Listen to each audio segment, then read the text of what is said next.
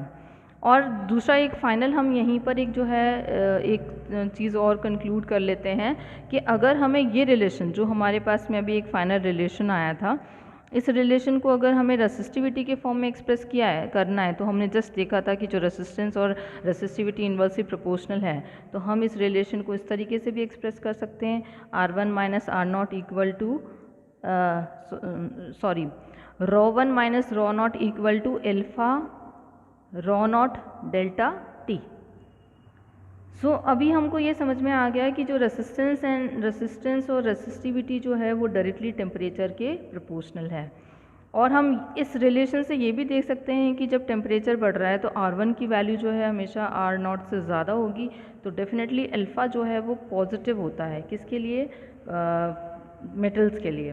तो हमारे पास में एक और जो रिज़ल्ट आ रहा है कि for metals temperature coefficient is always positive, and for pure metals alpha is around 1/273 per degree centigrade.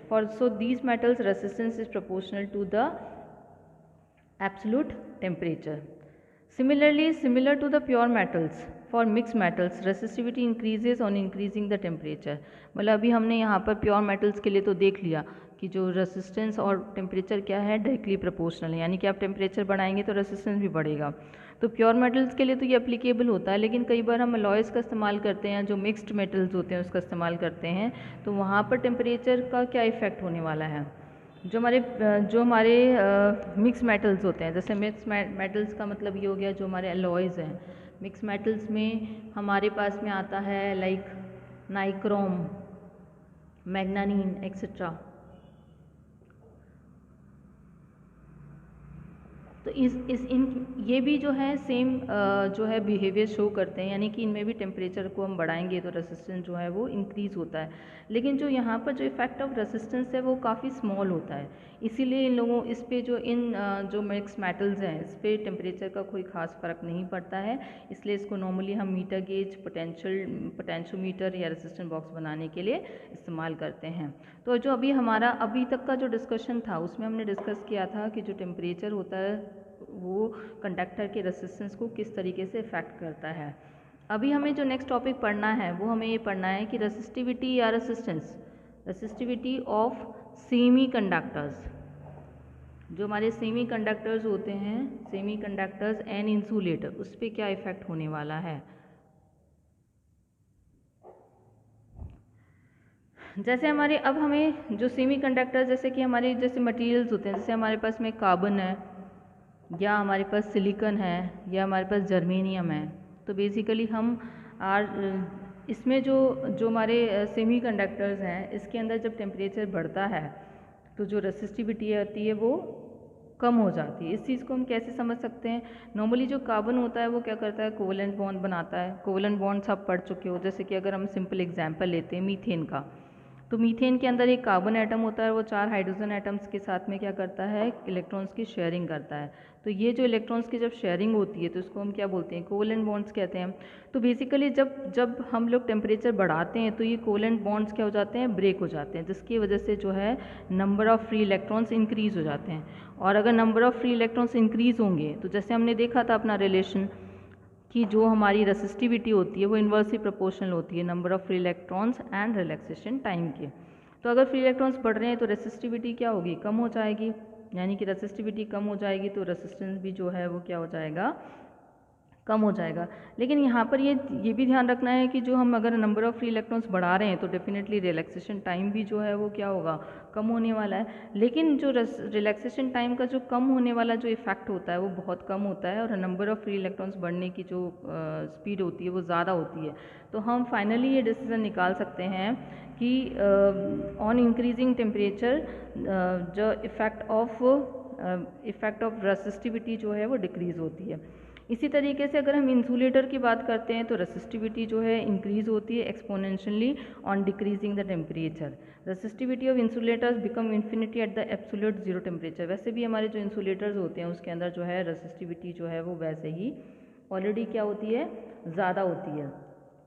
तो बेसिकली हमें लास्ट जो हमें रिजल्ट निकालना है कि सेमीकंडक्टर्स के लिए रेसिस्टिविटी कम होती है अगर हम टेम्परेचर को बढ़ाते हैं तो, और जो हमारे इंसुलेटर्स होते हैं, इंसुलेटर्स के लिए हमारे पास एक रिलेशन आता है ρ equal to ρ naught E capital E G upon K T.